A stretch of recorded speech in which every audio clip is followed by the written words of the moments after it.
बोलिए प्रेम से सदगुरु महाराज की जय। अंतिम बेला का यह सत्संग है, तो एक बार अंतिम जोड़ लगावे। बोलिए श्री सदगुरु महाराज की। लेकिन सुलहनी नहीं हुआ कुछ कसर रह गया। बोलिए बोलिए प्रेम से श्री सदगुरु महाराज की जय। मंगल मूर्ति सदि गुरु मिलवे सर्वाधार। मंगलमय मंगल करण विनिवो बारंबार।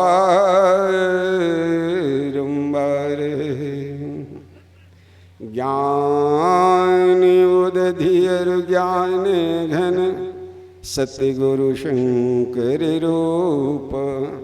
नमो नमो बहुबार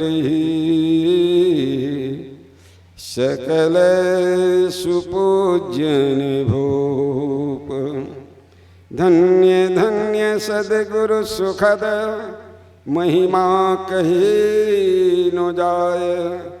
जो कछु कहूँ तुम्हारी कृपा मोते कछो न बसाए। बोलिए प्रेम से श्री सदगुरु महाराज की। विश्व वंदनीय त्रैलोक पावन आराध्य देव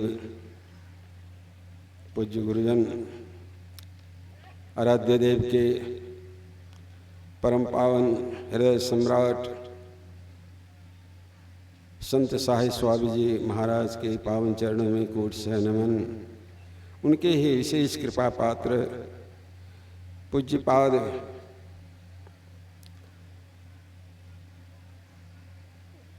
हमारे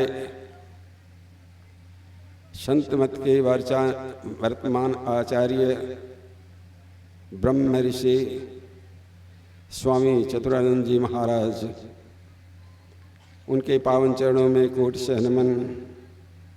वंदनीय साधु समाज, आदरणीय धर्म प्रिय सज्जन वृंद तथा आदरणीय माताओं एवं बहनों, प्यारे बच्चों, पर ब्रह्म परमात्म स्वरूप आराध्य देव के महती कृपा से यह भवानीपुर प्रखंड का प्रखंड अधिवेशन बड़े ही हर्षोल्लास के साथ संपन्नता की ओर है। इस समापन वेला में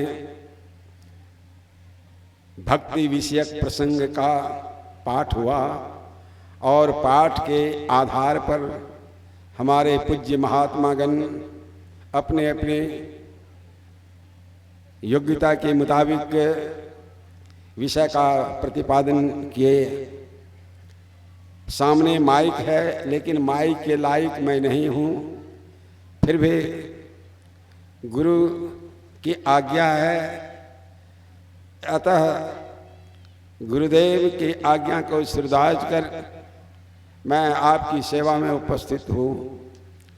भक्ति का शाब्दिक अर्थ होता है सेवा, और यह परम भक्तन जो माता सबरी, जो मानस का सार है, कहा जाता है कि नवधा भक्ति को मानस से निकाल दिया जाए तो मानस सूना प्रतीत होने लगेगा।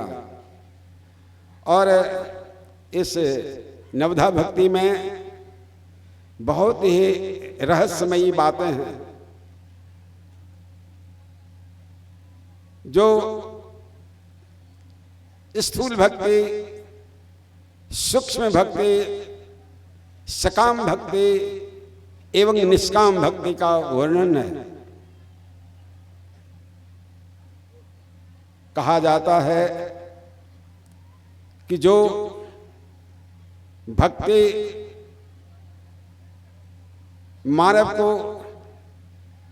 विशाल शक्ति प्रदान करते हैं, वह है ईश्वर की भक्ति। और ईश्वर की भक्ति के बारे में अभी अभी सुने पाठ में पहली भक्ति, द्वितीय भक्ति, तृतीय भक्ति, चतुर्थ भक्ति एवं पांचवी भक्ति। पांचवी भक्ति तक केवल मन लगाने की ही बातें हैं। भक्ति कौन करेगा? आपका मन विषय में गर्क है तो विषयानंद में आप डूबे हुए हैं, हम डूबे हुए हैं। इसलिए उससे उपराम होकर के अपने आप को अलग करना है, निर्विषय तत्व की ओर चलना है। तो इस पांच भक्ति तक केवल मन लगाने की ही बातें हैं। मन ये मनुष्यानाम बंध मोक्ष कारणम। और छठी और सातवीं भक्ति जो है सो सूक्ष्म भक्ति है, और आठवीं नवीं भक्ति मात्र यह भक्ति का फल है। अतः जो नित्य और नियमतः गुरु आदेशानुकूल त्रिकाल संध्योपासना क्या करते हैं, उन्हीं उपासकों को परम करुणामय अंतर्जामी परमेश्वर मोक्ष रूपी सुख प्रदान कर सदा के लिए आनंद का भागी बनाते हैं। पाठ में सुना गया और हम लोगों के बीच पूज्य प्रधानाचार्य महोदय का शुभागमन हो रहा है, लेकिन थोड़ा सा ध्यान इधर दे, ध्यान इधर दे तो काम बन जाएगा। यह अब मिलकर बिछुरन का वेला है। मिलत एक दारुण दुख ले ही, बिछुरत एक प्राण हरि ले ही। तो अब जो है वियोग, अतः संत मत सत्संग का जो नियमावली है, जो विधान है, उस मुताबिक सारी बातों को रखा गया है। और मजबूती के साथ अपने अपने घरों में जाकर ध्यान भजन सत्संग त्रिकाल सिंधुपासना नित्य नियमतः करें। सबों का परम कल्याण निहित है। बोलिए श्री सद्गुरु महाराज की।